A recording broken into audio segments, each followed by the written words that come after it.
जय गणेश दोस्तों, कैसे हैं आप सभी लोग। एक बार फिर से सभी का बहुत बहुत आभार कि आप लोग फिर से आए हैं अपना समय निकाल के व्लॉग देखने के लिए।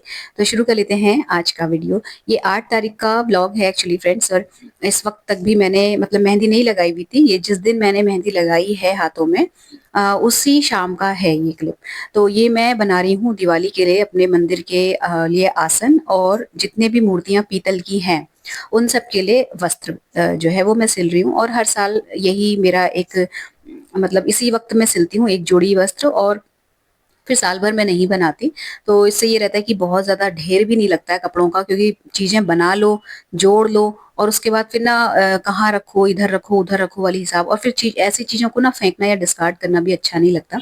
तो कम बनाती हूँ, मतलब वही दिवाली के अराउंड बना लिया। दिवाली के दिन, महालक्ष्मी पूजा के दिन पहना दिए नए कपड़े, नया आसन, और बस उसके बाद वो साल भर चलता है। तो इस तरीके से करते करते मेरे पास 4 से 5 6 जोड़ी के अराउंड भगवान जी के वस्त्र और आसन मिला के हो गए हैं। और बहुत है इतना, इससे ज़्यादा कोई फ़ायदा नहीं है ज़्यादा बना के। तो ये मैं ज़्यादातर मतलब ज़्यादातर क्या, हमेशा से ही आज तक ऐसा नहीं हुआ कि मैं मार्केट से लेके आई हूँ कपड़े भगवान जी के। खुद ही स्टिच करती हूँ। मूर्तियाँ रखी हुई हैं तो उनका मेजरमेंट ले लिया है, और अब बनाते-बनाते थोड़ा-सा आइडिया भी हो गया है। तो उनके जो पिछले साल के वस्त्र रखे रहते हैं उन्हीं का मेजरमेंट लेके फिर मैं ये जो लहंगा है और विष्णु भगवान जी का और गणेश जी का जो भी वस्त्र हम पहनाते हैं वो सब बना लेती हूँ। तो टोटल 4 जोड़ी कपड़े ही मुझे बनाने पड़ते हैं। 4 मेरे पास पीतल की मूर्तियाँ हैं। आप कई बार पूछते भी हैं कि मंदिर में क्या-क्या आपने मंदिर में मूर्तियाँ रखी हैं। तो देखिए, मैं हम हर जगह की तरह और हर हमेशा की तरह, हर चीज़ की तरह मैं मंदिर में भी बहुत ज़्यादा भीड़ नहीं लगाना चाहती, क्योंकि अल्टीमेटली सब चीज़ें मैनेज खुद को ही करनी होती हैं। तो 4 पीतल की मूर्तियाँ बेसिक रखी हुई हैं मैंने, लक्ष्मी, गणेश, विष्णु भगवान जी की और दुर्गा मैया की। बाकी जो फ्रेम्स हैं वो भी लिमिटेड हैं, बहुत ज़्यादा भीड़ नहीं लगाती। तो इतना ही करती हूँ कि हमेशा मैं कर पाऊँ उसका पूरा अच्छे से ससम्मान, पूजा वगैरह, साफ-सफाई वो सब चीज़ें देख पाऊँ। तो वो 4 मूर्तियाँ हैं, तो उनके लिए कपड़े बनाना भी बहुत ज़्यादा टास्क नहीं लगता है। जब तक हो रहा है तब तक बना रही हूँ, जिस दिन नहीं हो पाएगा उस दिन से बाज़ार से ले आऊँगी। तो ये जो कपड़ा है इसका लास्ट ईयर मैंने एक्चुअली आसन सिला था, और ये उसी का बचा हुआ कपड़ा था। तो इस साल फिर मैंने क्या किया कि आसन के लिए मैं सिर्फ जो है नया लेके आई हूँ, और भगवान जी के वस्त्र बनाने के लिए ये जो पिछले साल का कपड़ा बचा हुआ था इसी को मैं स्टिच कर लूँगी, उनके जो कपड़े हैं वो। तो वेस्ट भी नहीं जाएगा, और नए जोड़े कपड़े भी बन जाएँगे।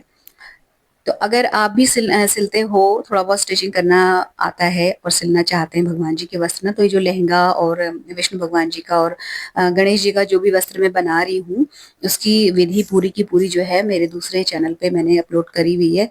बिल्कुल प्रॉपर तरीके से एक-एक स्टेप समझाते हुए, उसमें ले कटिंग से लेके स्टिचिंग और लेस लगाने तक सब कुछ अच्छे से बता रखा है मैंने। तो आप अगर इंटरेस्टेड हो तो देख सकते हो। लिंक जो है मैं डाल दूँगी डिस्क्रिप्शन में।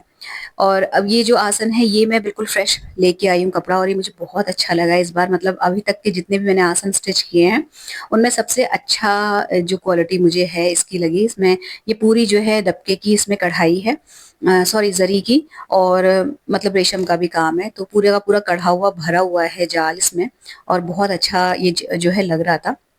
दूर से ही मेरी नज़र इस स्थान पे पड़ गई थी तो मैंने इसी को कटवा लिया। 40 सेंटीमीटर में मेरा आसन जो है मंदिर का कंप्लीट हो जाता है, तो पूरा का पूरा आधा मीटर भी लेने की ज़रूरत नहीं पड़ती है। और इस बार मैं प्रॉपर नाप के गई थी, क्योंकि छोटे-छोटे टुकड़े हर बार बच जाते हैं।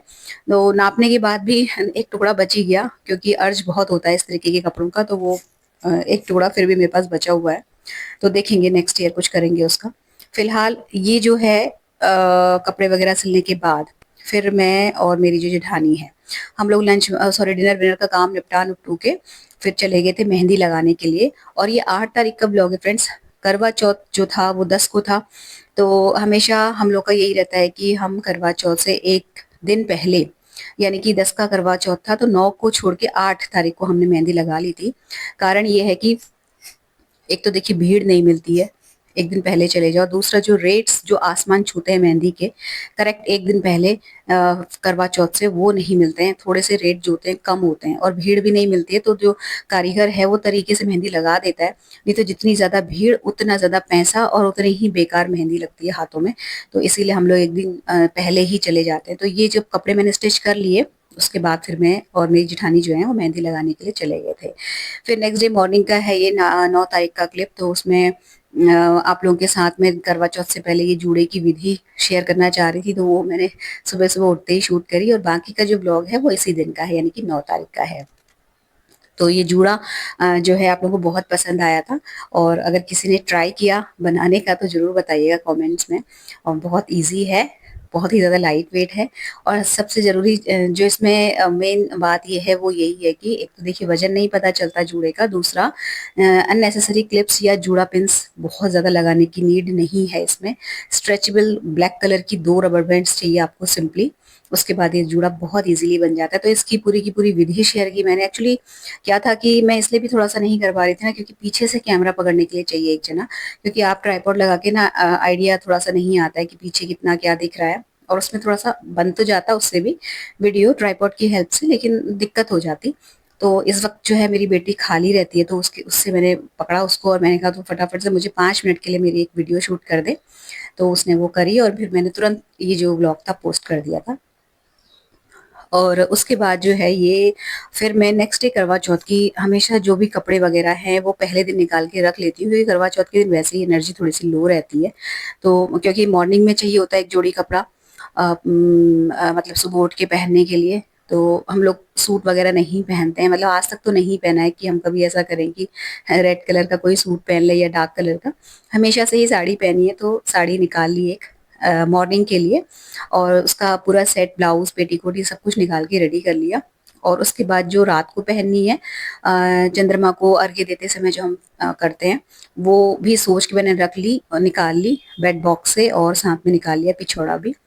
बस उसके बाद जो है ये एक बहुत बड़ा काम हुआ। इसके साथ ही ज्वेलरी वगैरह भी मैं ऑलमोस्ट जो है जितनी है वो कोशिश करती हूँ कि निकाल लूँ, बट अभी नहीं निकाल पाई थी मैं। इसके बाद फिर मैं आ गई थी सीधे डिनर बनाने के लिए। तो डिनर में छोले बन रहे हैं आज। छोले बहुत दिन से बने नहीं थे, पहली चीज़। और दूसरा सबसे बड़ा जो यक्ष प्रश्न हम लोगों के सामने रहता है वो यही रहता है कि डिनर में क्या बनाओ, लंच में क्या बनाओ? मतलब ये वाला जो प्रश्न है ना, ये हमारा पीछा नहीं छोड़ता। और दिक्कत ये हो जाती है कि जब बहुत डिफरेंट टेस्ट के लोग घर में रहते हैं ना, बच्चे भी हों, बूढ़े भी हों, तो और ज़्यादा परेशानी होती है। तो ये रहता है कि छोले और ये सारी चीज़ें बच्चे खाते हैं, लेकिन जो बड़े हैं उनको ज़्यादातर ऐसी चीज़ें ये जो है हैवी लगती हैं। तो लेकिन करो तो करो क्या, फिर या तो 2-3 तरीके की वैरायटी बनाओ। तो इतना तो मैं नहीं करती। हाँ, ये है कि सबके मन का डे बाय डे बना लेती हूँ। तो ये जो छोले हैं काले वाले बनाऊँगी मैं, और काले छोले सबको पसंद हैं, मतलब सबको पसंद है हमारे घर में। जो टमाटर डली हुई रेसिपी बनती है ना छोले की, वो उतना नहीं खाता कोई, लेकिन जो काले छोले बनते हैं ये मतलब हर जने खा लेता है, सबको इतने ज़्यादा पसंद है।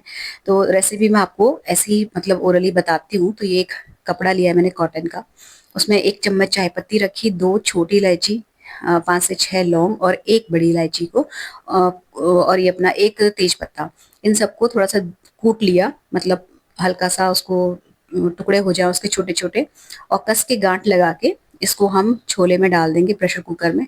और ये जो पोटली बनेगी, इसको बनाते समय बस ये मेक श्योर करना है कि ज़रा सी भी खुली हुई ना हो, क्योंकि ज़रा से भी अगर इसमें छेद हुआ और ये खुल गई बॉयल करते समय, या हल्का-सा भी कहीं से छेद हो गया, तो चाय पत्ती बाहर आ जाएगी और बहुत ज़बरदस्त रायता फैल जाएगा। तो थोड़ा-सा ध्यान से इसको बाँध के फिर 1 चम्मच नमक और ये पोटली छोले में डाल के मैं बॉयल कर देती हूँ। सोडा भी डालते हैं कई लोग, लेकिन सोडा डालने की मेरे को नीड नहीं लगती है। 2-3 सीटी लगा के सिम पे रख दो, तो 20 से 25 मिनट तक मैं रख देती हूँ, तो बढ़िया सॉफ्ट हो जाते हैं छोले। और मतलब नहीं डाला मैंने कभी सोडा। सुना है मैंने कि सोडा डालने से जल्दी गलता है और शायद फ्लेवर में भी कुछ डिफरेंस आता है। तो इसको तो ख़ैर मैंने धीमी आँच में रख दिया था। इसके बाद जो है फिर मैं आई अपने रूम में, और जब लास्ट नाइट हम लोग मेहंदी लगा के आए थे ना हाथों पे, तो मैं एक कोन उनसे ही, भैया से ही खरीद के ले आई थी। तो ये जो कोन है ये मैं इसलिए लाई थी क्योंकि मुझे पैरों पे भी लगानी थी मेहंदी। अच्छा, हम लोग रात को डिनर विनर का काम निपटा के निकलते हैं मेहंदी लगाने के लिए ना, तो अगर हाथों में, पैरों में सब जगह लगवाएँ तो फिर बहुत लेट हो जाता है।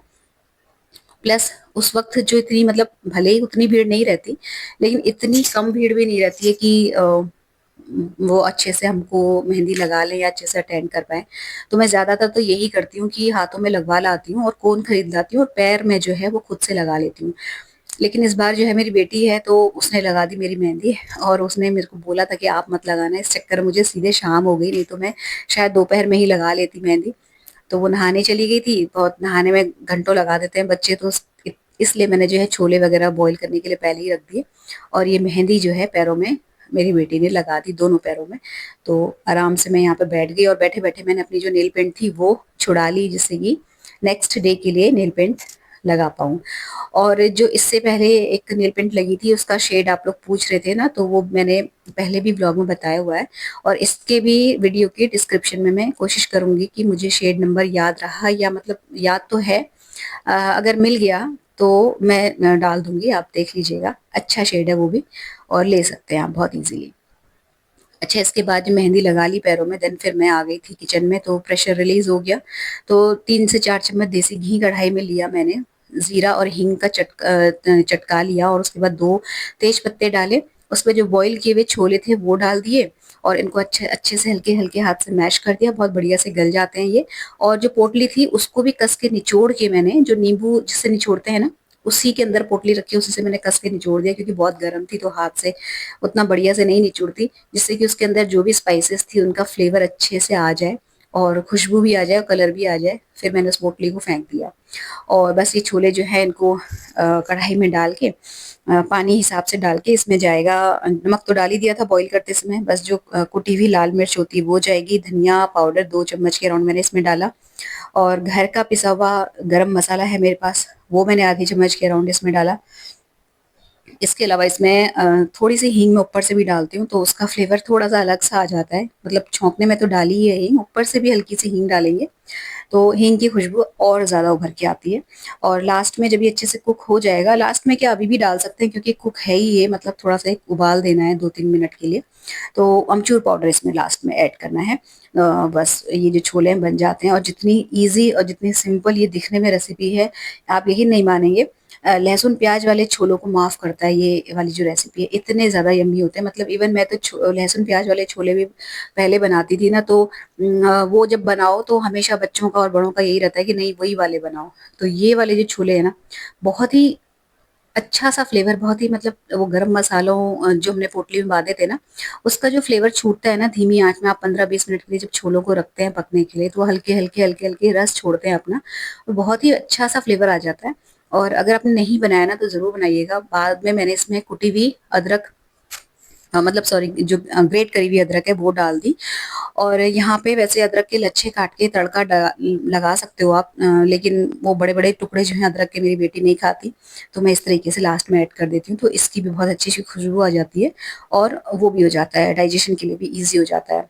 इसके बाद फिर मैं और मेरे हस्बैंड हम दोनों आ गए थे, थोड़ा-सा अपना चेकअप कराने, क्योंकि वही जो फ़ीवर वगैरह की दिक्कत हो गई थी, तो उसी सिलसिले में आना पड़ा था हमें।